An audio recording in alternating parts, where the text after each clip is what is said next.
It's estimated that 29 to 31% of adults have hypertension. In the US alone, that's roughly 80 million people. With obesity on the rise, hypertension cases will only continue to surge. So what is hypertension and what can it do?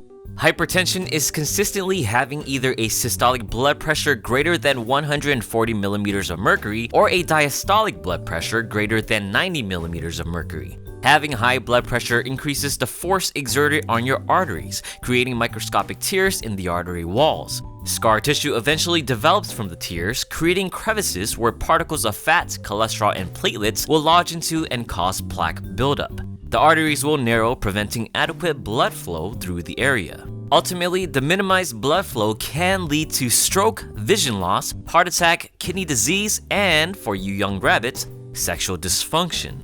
It can also lead to heart failure. Narrow arteries mean your heart will have to work harder to get blood flowing. This leads to an enlarged heart that struggles to pump blood. You'll end up running out of breath from doing even the simplest activities, such as walking down the street. As for causes, there isn't just one, but instead many risk factors that some might not expect. The clear ones are obesity, excessive alcohol, smoking, sedentary lifestyle, and excessive sodium. A not-so-obvious factor is your family history. In fact, you're twice as likely to have hypertension if either your dad or brother had a heart disease before the age of 55 or your mom or sister before age 65. Your personality can be a factor too, with hostile, impatient, or depressed individuals having a higher risk. And with so many seemingly innocuous or asymptomatic risk factors, hypertension has been rightfully dubbed the silent killer disease. So what can you do to deal with it? The first thing is good old exercise.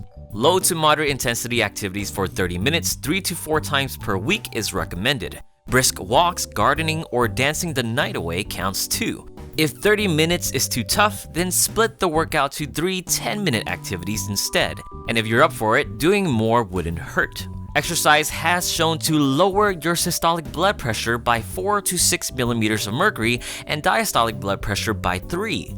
Next up is weight loss if you're currently overweight. For every 1 kilogram of weight loss, you can expect a decline of roughly 0.5 to 2 millimeters of mercury. And if you choose to lose weight, make sure you adjust your diet too. Healthcare professionals recommend the DASH diet, short for Dietary Approach to Stop Hypertension. This diet will lower your intake of saturated fats and cholesterol and add more fruits, veggies, and low-fat dairy.